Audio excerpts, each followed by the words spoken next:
welcome. I'm James A. Zimoha and you're watching A News. Let's see your headlines. The U.S. launches fresh strikes on Iran after Trump says interim peace efforts is over. The fuel market in Russia is under pressure after Ukrainian strikes on oil facilities in several regions. And the U.S. removes Syria from its list of state sponsors of terrorism.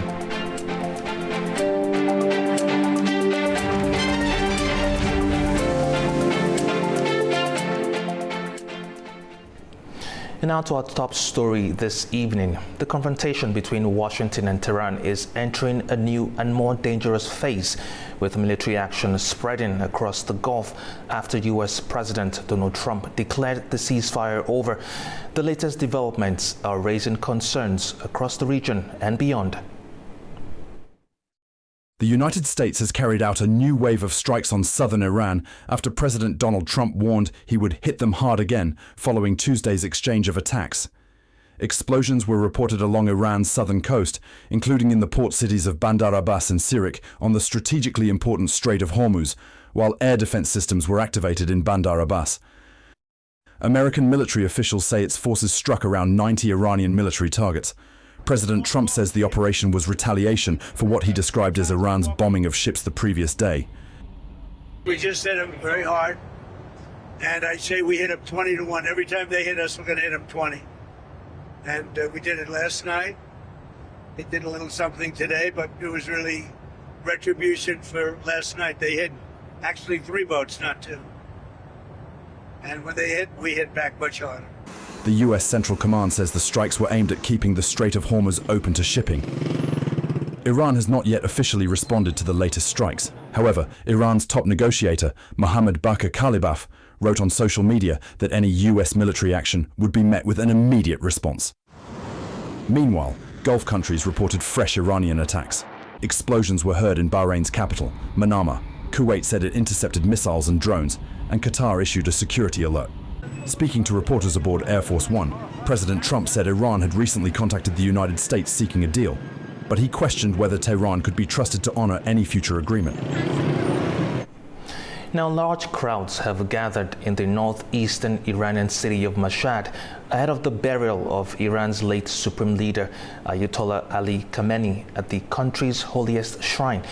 The burial marks the culmination of a week of funeral processions and mourning ceremonies that have also passed through Tehran, Qom, and the Iraqi shrine cities of Najaf and Karbala. Mourners lined the streets waving Iranian flags, holding portraits of Khamenei, and chanting revolutionary slogans as the procession made its way through the city.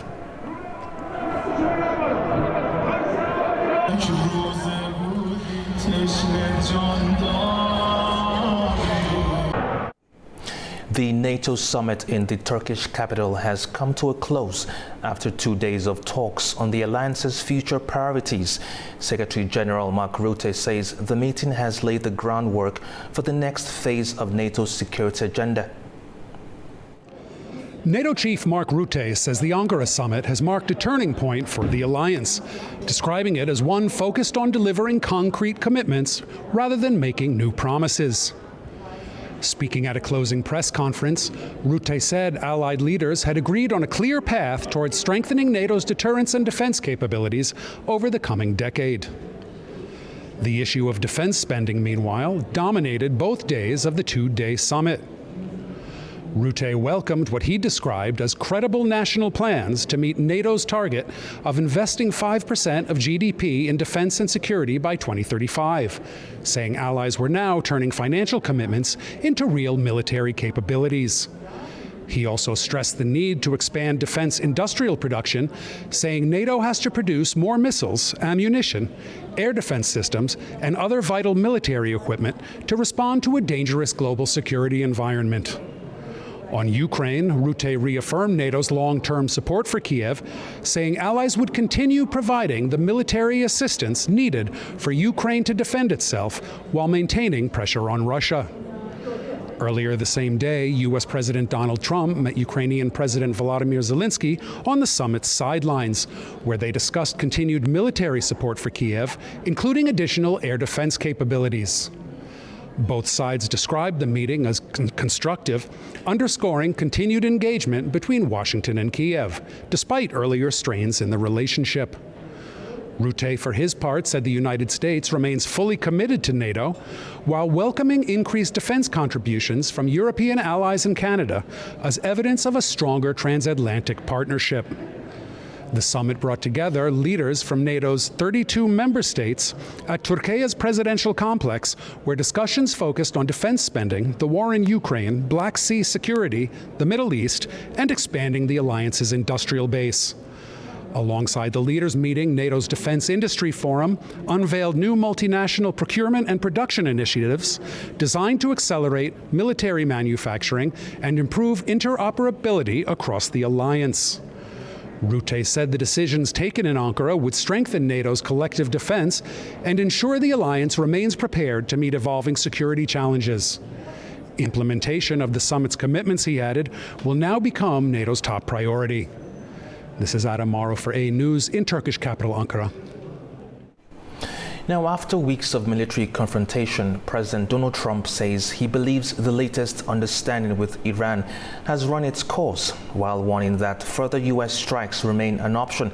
The mixed signals raise bigger questions about where relations between Washington and Tehran go from here.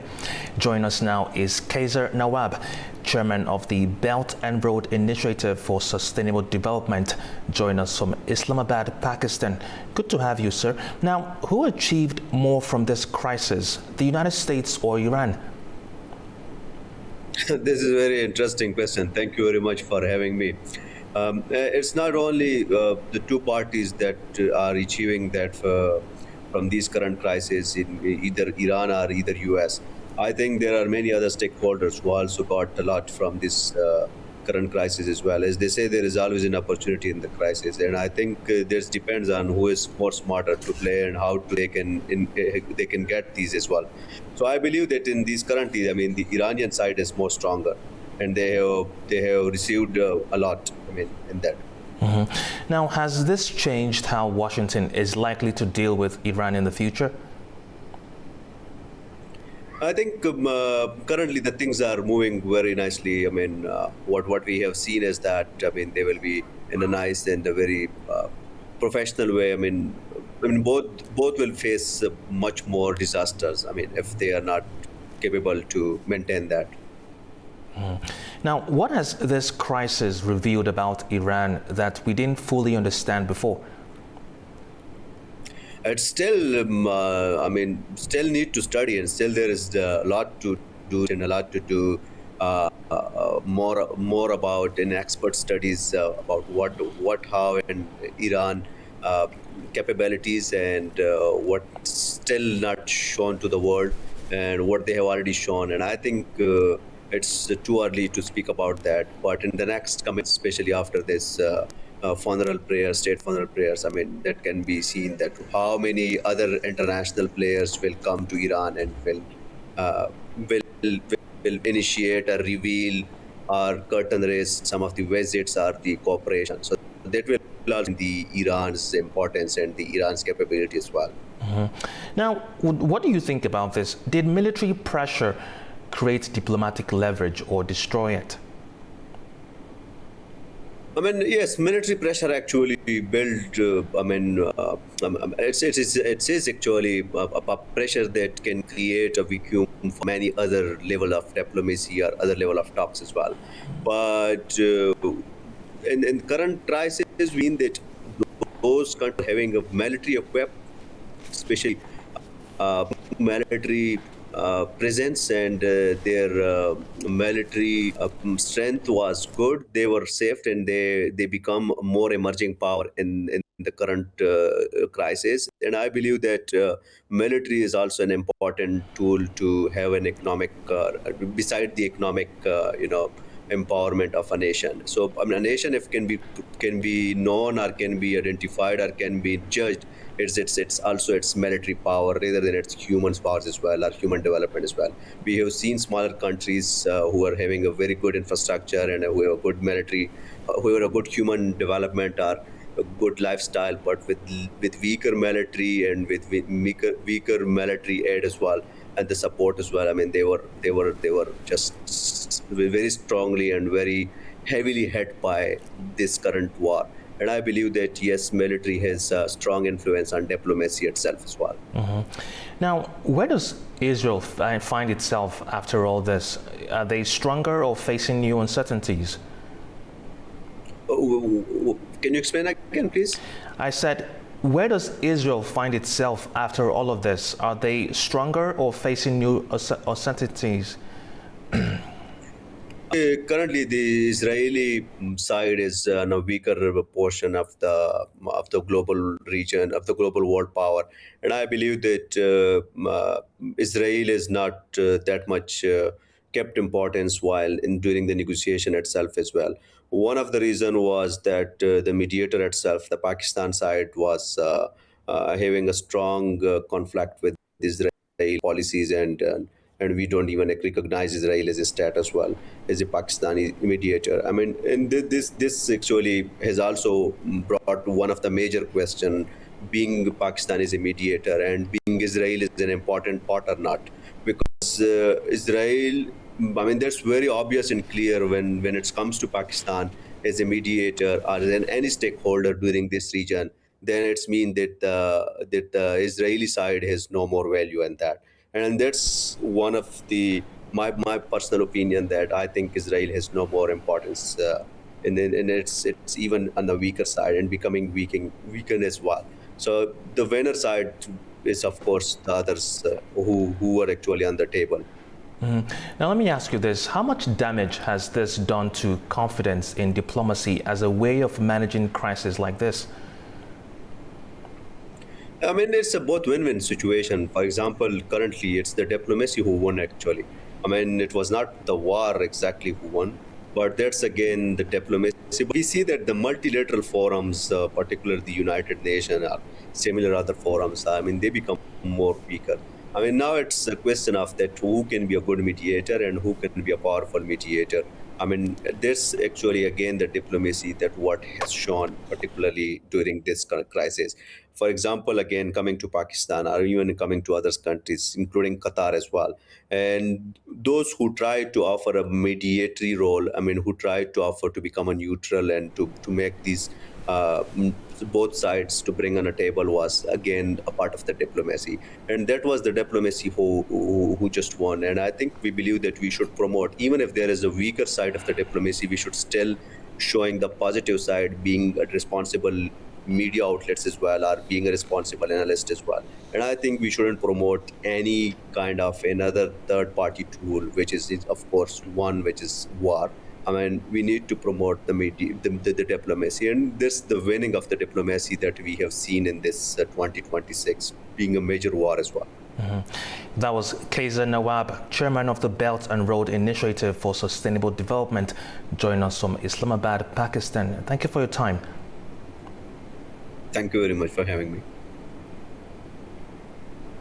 Now, U.S. President Donald Trump said on Wednesday that Spain was very generous during the NATO summit, while Spanish Prime Minister Pedro Sanchez said he had a cordial and informal exchange with the U.S. president. Sanchez described bilateral relations as positive, highlighting long-standing ties that have endured across different administrations in both countries. The comments came just hours after Trump ordered an immediate suspension of trade with Spain, escalating tensions over defense spending and the Iran conflict, despite European Union rules that require trade negotiations to be handled collectively by the bloc. But Spain, they came back all the way today. Spain was very generous today. You know, I told them I'm going to stop trading. He honored the request for lots of payments. And if they didn't, we wouldn't even talk to them. They were very bad. They behaved very badly, in my opinion. But there was great unity in that room today. The NATO room was pretty amazing here. Sí he tenido ocasión de poder intercambiar. I have had the opportunity to exchange an informal chat with the President of the United States. We spoke about football and the World Cup in the United States. So it was an informal, conversational exchange in which there was absolutely no tension. On the contrary, everything was friendly and courteous. Relations are positive. Spain is a country that wants and works to maintain the best possible relations with all countries, especially with allied nations. España es un país que quiere U.S. President Donald Trump has announced plans to remove Syria from the U.S. list of state sponsors of terrorism. Trump said the move would remove obstacles to Syria's reconstruction and encourage American investment. The proposal has been sent to Congress for a 45-day review before it can take effect. Syrian officials welcomed the decision, saying it would support investment, economic recovery, and the country's reintegration into the global economy. The announcement follows the lifting of U.S. sanctions on Syria last year.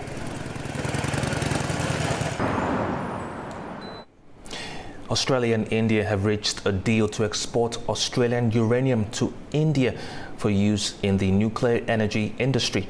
The agreement was finalized during talks between Prime Minister Narendra Modi and Australian Prime Minister Anthony Albanese in Melbourne. Both countries say it will support India's clean energy goals while expanding cooperation in critical minerals, green hydrogen and defense. Although they signed a nuclear pact in 2014, uranium exports were delayed by safeguards requiring the fuel to be used only for peaceful purposes.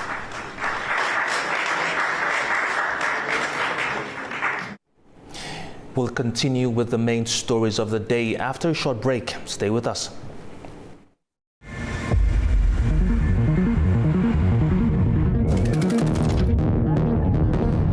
Attention is focused on Ankara. NATO leaders have gathered here for a major summit that could shape the future of transatlantic security. This summit has shown that the alliance is stronger than ever. An alliance that is united and ready to defend every inch of our territory. The decisions taken during these meetings carry global significance. We just concluded a very successful NATO summit here in Turkey, and I want to thank President Erdogan, who's really a great man. He's a great leader. From new defense initiatives to the preparations behind the scenes, Ankara has become the center of international attention. Muhteşemdi dediler. Hatta bazıları biz Yeniçerilerinizi tanırız dediler. Our special report takes you behind the scenes of this major event, exploring the preparations, key decisions, and the main highlights of the meetings behind under the theme Key to Peace.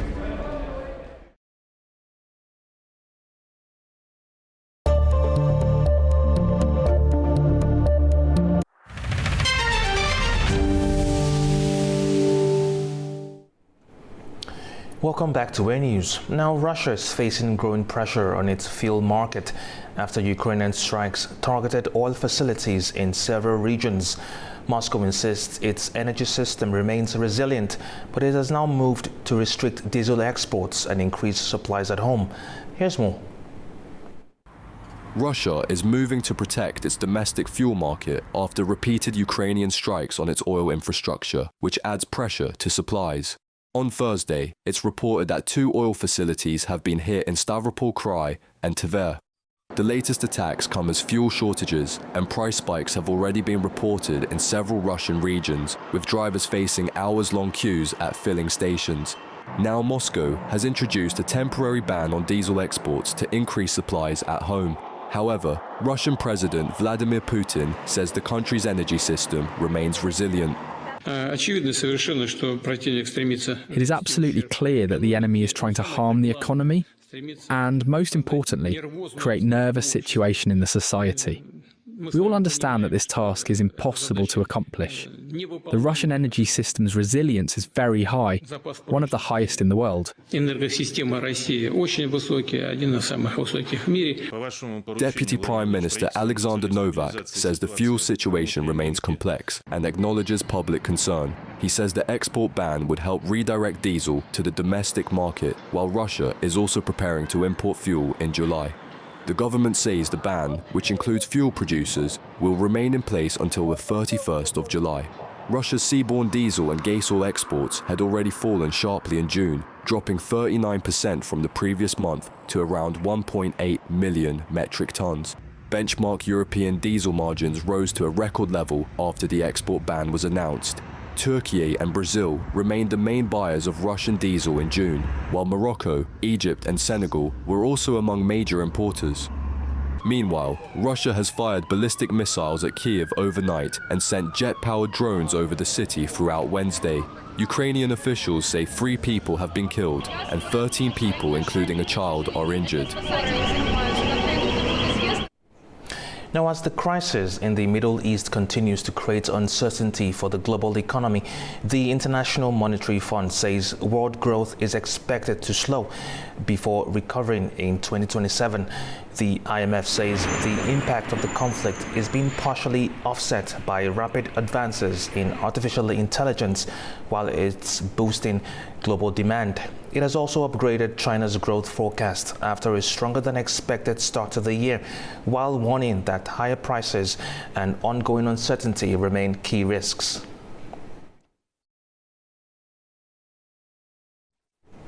With nominations now open to choose the next leader of the governing Labour Party, Andy Burnham remains the overwhelming favourite to succeed Keir Starmer, with no other candidate expected to enter the race.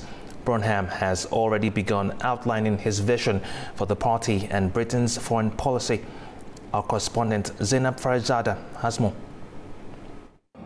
There are no other candidates expected to challenge Andy Burnham as nominations open to select the next leader of the governing Labour Party. MPs have until 15 July at 6 p.m. to nominate candidates. Burnham is widely expected to replace Keir Starmer as Prime Minister, with a leadership transition expected later this month on the 20th of July. In a letter to Labour MPs yesterday, Burnham promised to encourage more open debate within the party, saying MPs should be able to raise concerns and suggest policies without fear or favour. He has also set out his foreign policy priorities in an article for The Times, saying a more dangerous world requires Britain to rebuild its hard power.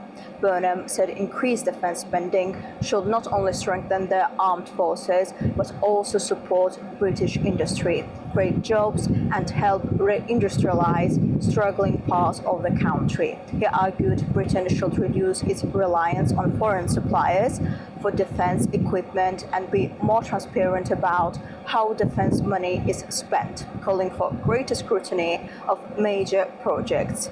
Burnham said recent global events, including Russia's war in Ukraine, tensions and military action involving Israel, the US and Iran, and major cyber threats show the need for stronger defense capabilities. On foreign policy, he said Britain should build closer defense cooperation with European allies, particularly France and Germany, while maintaining its critical relationship with the United States and its commitment to NATO. He also confirmed that Keir Starmer's National Security Advisor Jonathan Powell will remain in his role if he becomes PM. While Burnham has campaigned on a message of change, his first major foreign policy article shares similarities with some policies previously outlined by Keir Starmer, including using defense investment to support economic growth. Zainab Farizada, A News, Manchester, United Kingdom.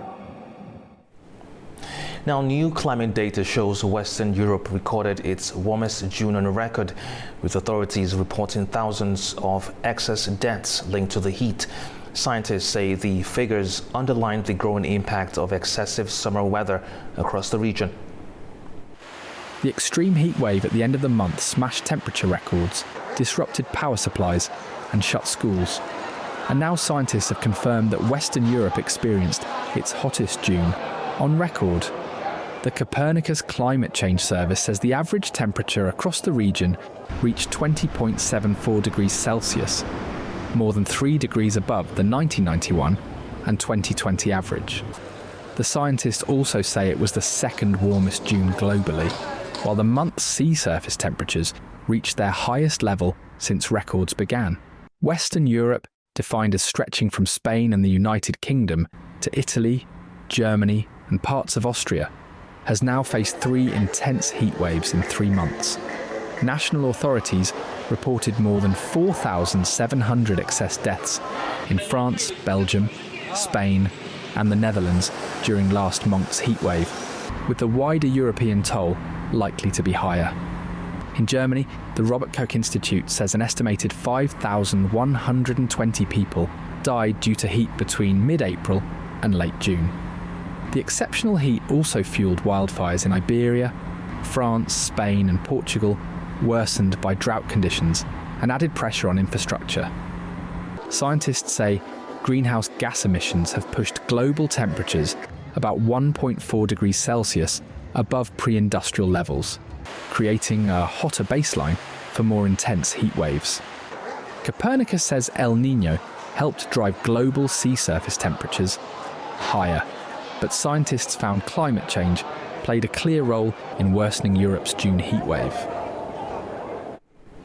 Authorities are preparing for the arrival of Typhoon Bavi, a powerful storm forecast to make landfall along China's eastern coast this weekend after passing north of Taiwan. Forecasters warn it could become one of the strongest and largest typhoons to impact the region in years. Manu Magdum has more from Beijing. Typhoon Bavi is intensifying over the western Pacific with winds approaching 200 kilometers per hour and is forecast to skirt northern Taiwan before making landfall in Fujian province on Saturday evening. Stretching nearly 1,000 kilometers across the system, could become the largest storm by size to affect Taiwan since 1987 and the most powerful typhoon to threaten the island since 2024. Authorities have urged residents to stock up on essential supplies while fishing boats have returned to harbor and emergency response measures have been stepped up ahead of the storm's arrival. The latest threat comes as recovery efforts continue following the Typhoon Maisak, which caused widespread flooding in Guangxi, killing at least 39 people and leaving 9 missing. The storm also triggered inland tornadoes in Hebei province and severe flooding that forced more than 100 animals, including zebras, porcupines, parrots, and raccoons, to escape from a zoo in Guangxi. Chinese state media also reported that 3 lions died in the floodwaters. Meteorologists say that Bavi has spent several days strengthening over the unusually warm Pacific waters, allowing it to accumulate significant energy and moisture.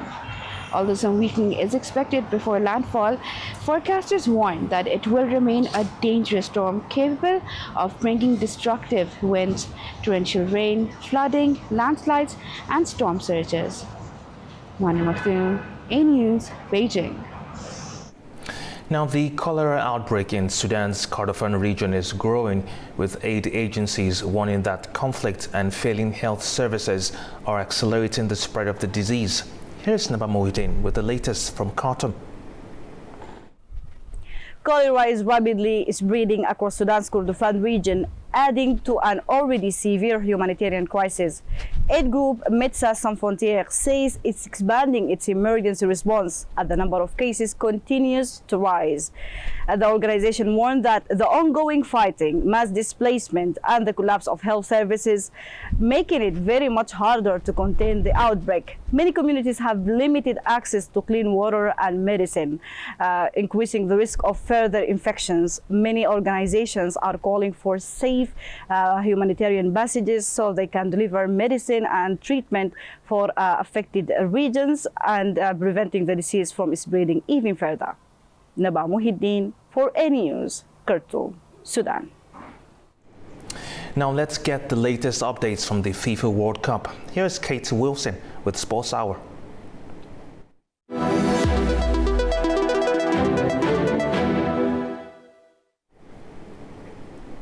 Here's your World Cup news for today. 8 teams remain in the tournament as the quarterfinals are set to kick off this evening. Your possible World Cup winners are France, Morocco, Spain, Belgium, Norway, England, Argentina or Switzerland. First to play are the favourites to win the whole tournament, France. They're taking on the only African team remaining in the competition, Morocco.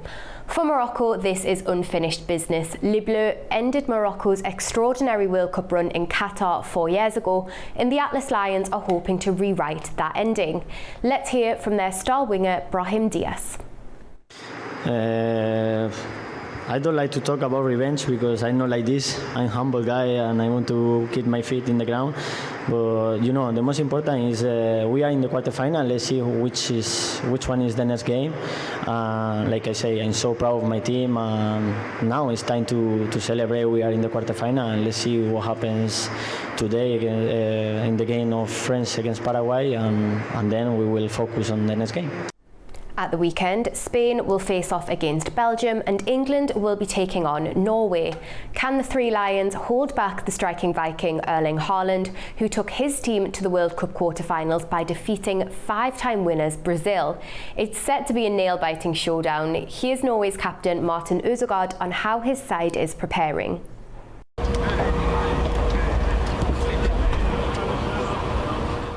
Yeah, it's true that a lot of us, we play in England, you know, so we know them quite well. Obviously, we've been playing against a lot of these players in the league, so yeah, we know them.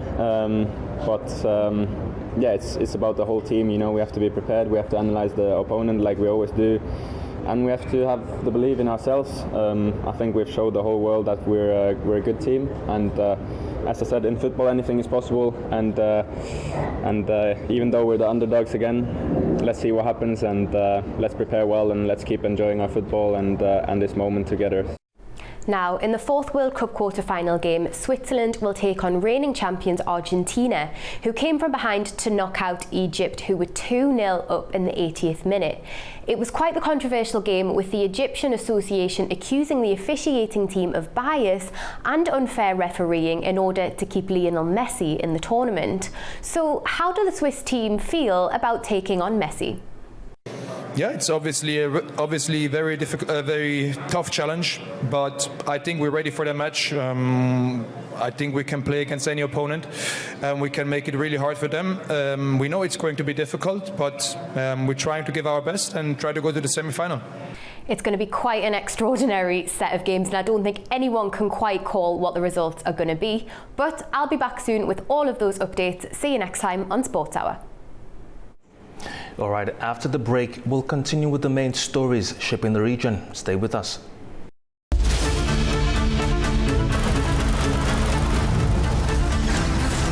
As America sleeps, Europe is waking, and the East has begun its day. A News is right here at the center, bringing you the latest stories as they break. I'm Nadia Jani, here with you each weekday morning to share latest world news and the stories shaping our region.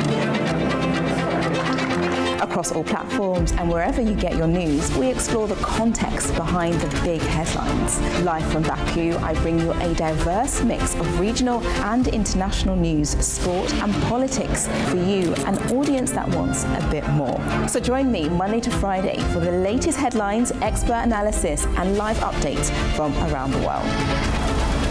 Around the globe and live from Baku, this is Daybreak here on A News.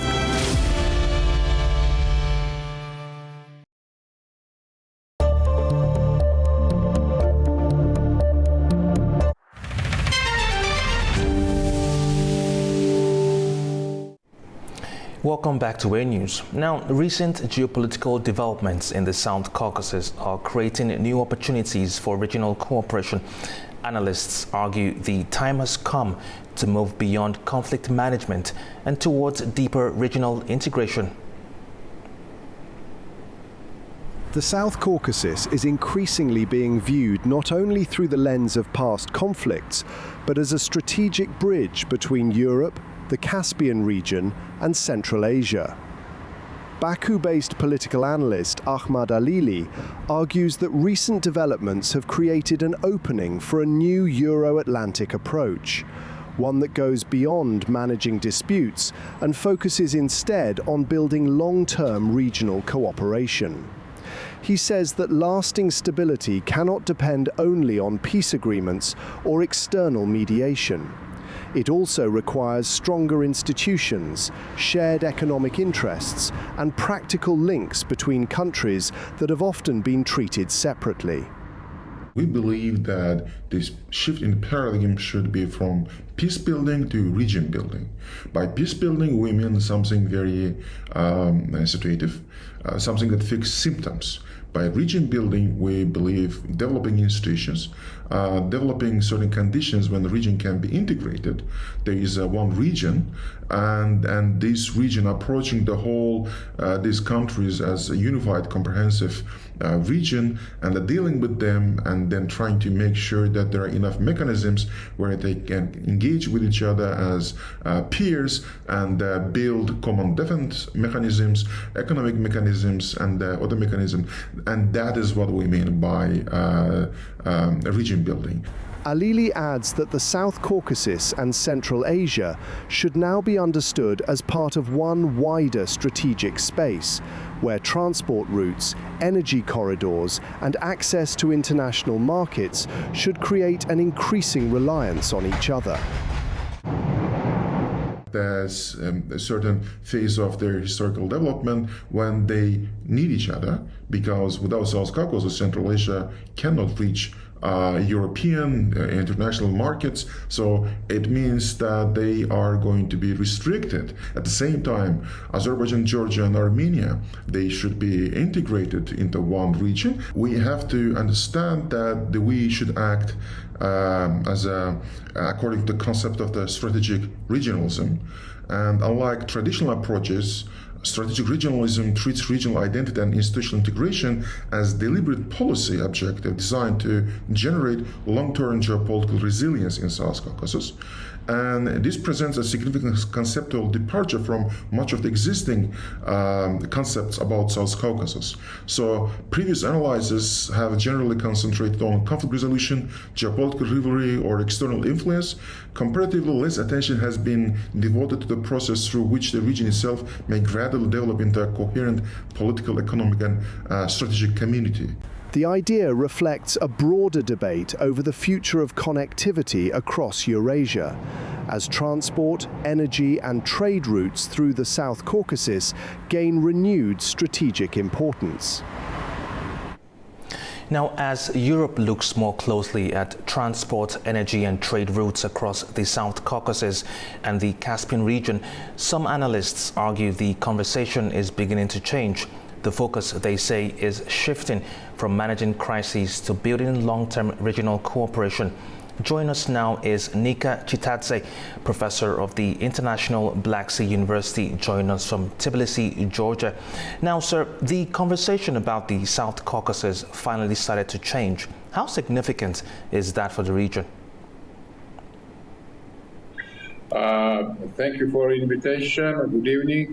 With your permission, I would like to mention that, of course, taking into consideration the fact that conflict resolution between Armenia and Azerbaijan, this way is going towards a positive way. And from the other side, if we take into consideration the close cooperation between Georgia and Azerbaijan, Georgia and Armenia, I think that there are possibilities of the creation of a good, convenient base for the regional cooperation among three countries of South Caucasus, and at the same time,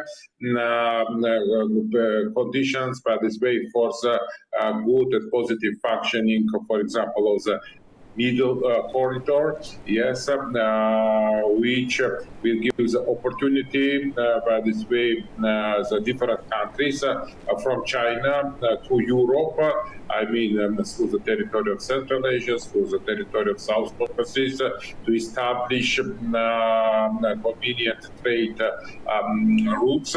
and where, by this way, South Caucasus, Central Asia can create the positive role as a transit rate.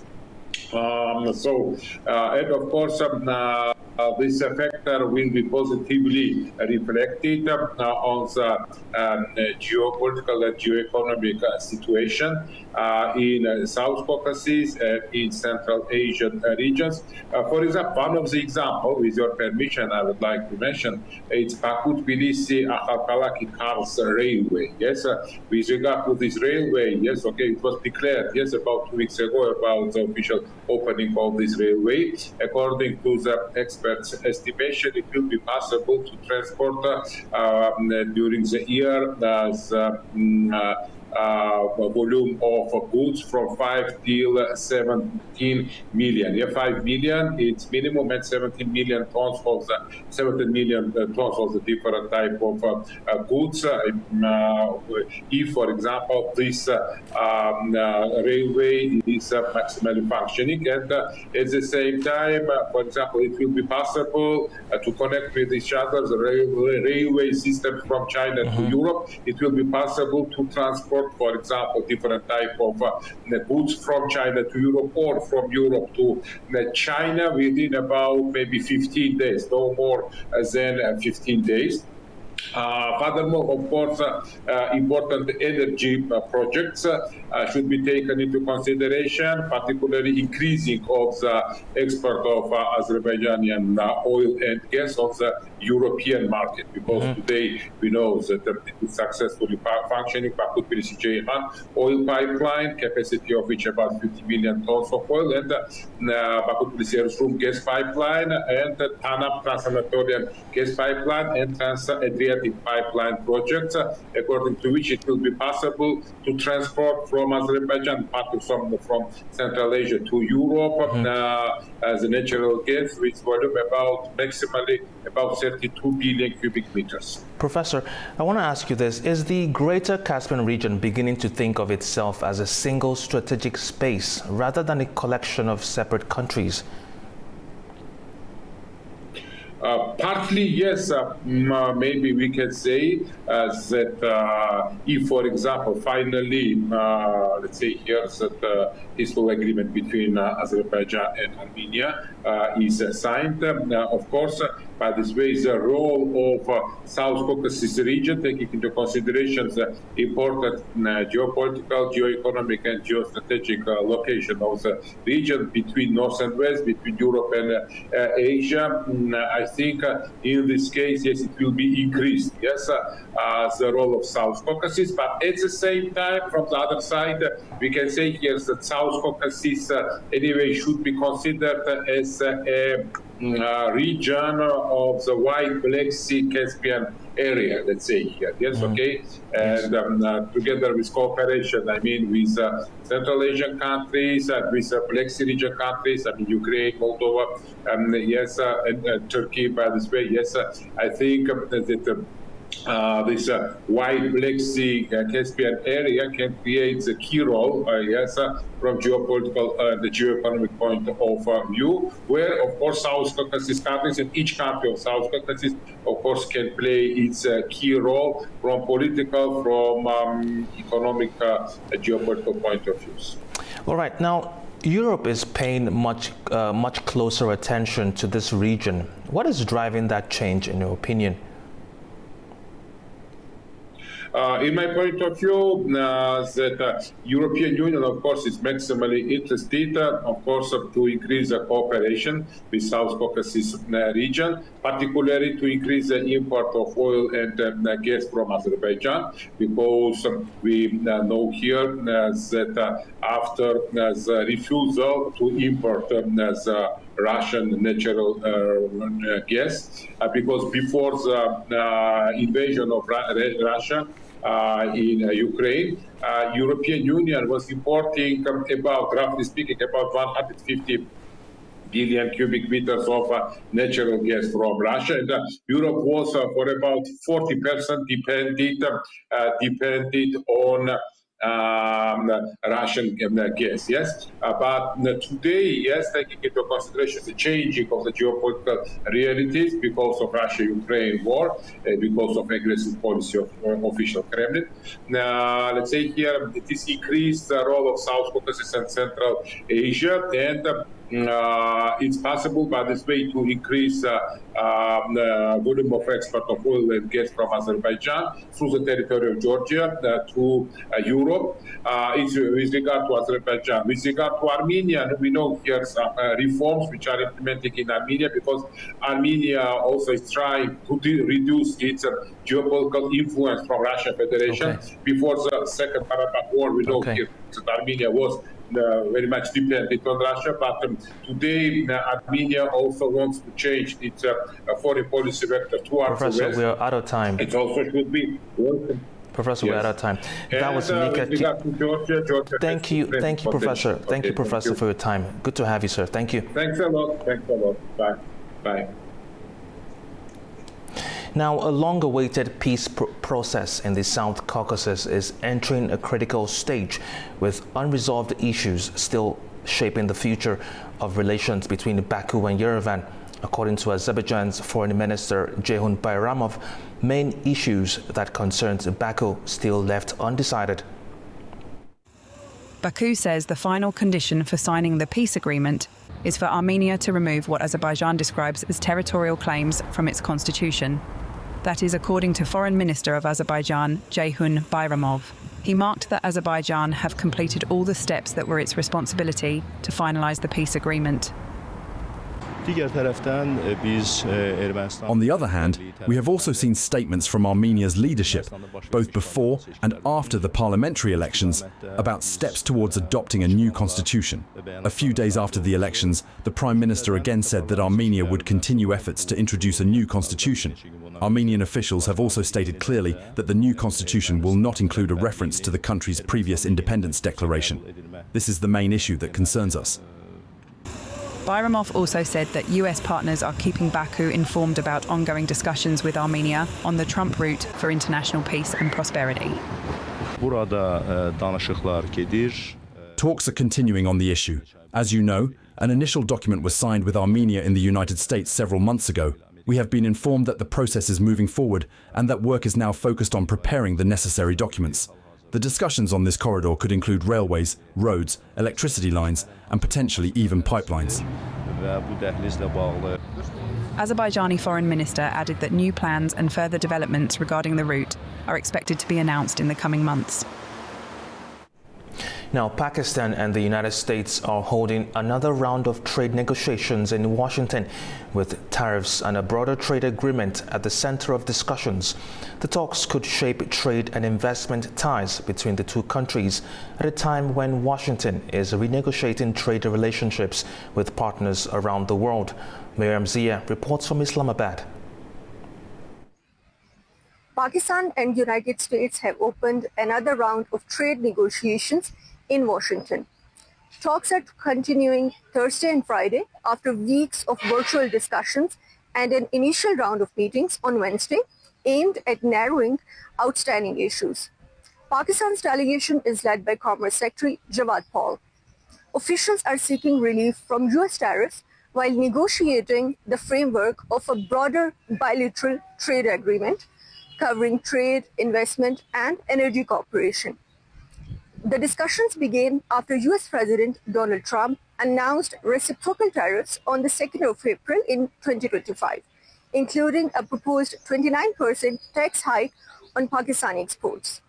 Pakistani officials say subsequent negotiations reduced the proposed rate to 19%, although Washington later introduced a temporary 10% global tariff under a different legal mechanism.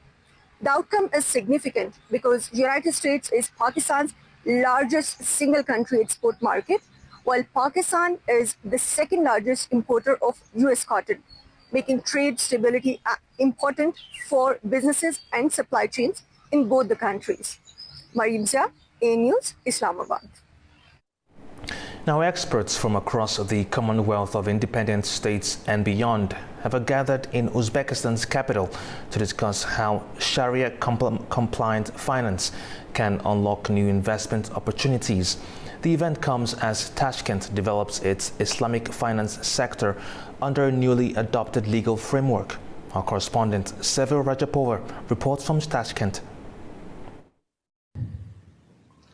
Tashkent is hosting the 5th CIS Islamic Banking and Finance Forum, bringing together policymakers, regulators, financial institutions and international experts. They will be discussing the future of Islamic finance across Central Asia and the Commonwealth of Independent States. Islamic finance continues to expand rapidly worldwide. The industry is now valued at more than $6 trillion and is growing by around 10 to 12% annually, with Islamic banking accounting for the largest share of assets. Driven by cross-border connectivity and environmental, social and governance sukuk, an Islamic type of bond, the industry is projected to surpass $10 trillion by 2031. We are organizing CIS Islamic Finance Forums in Uzbekistan from last 5 years.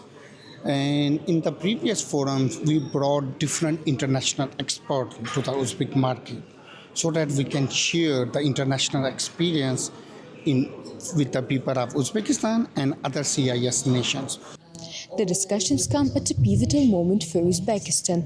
Earlier this year, the country introduced its first comprehensive legal framework for Islamic banking, paving the way for Islamic banks and Islamic banking windows to operate under national legislation. Islamic finance follows Sharia principles, prohibiting interest-based lending, and instead relying on partnership-based financing, trade finance and leasing models such as Murabaha and Ijara. The central bank has already adopted regulations allowing microfinance institutions to offer Islamic finance services, while legislation on full-scale Islamic banking continues to advance. Experts telling that probably at least $3 billion every year. This is the potential of market for Islamic finance in Uzbekistan.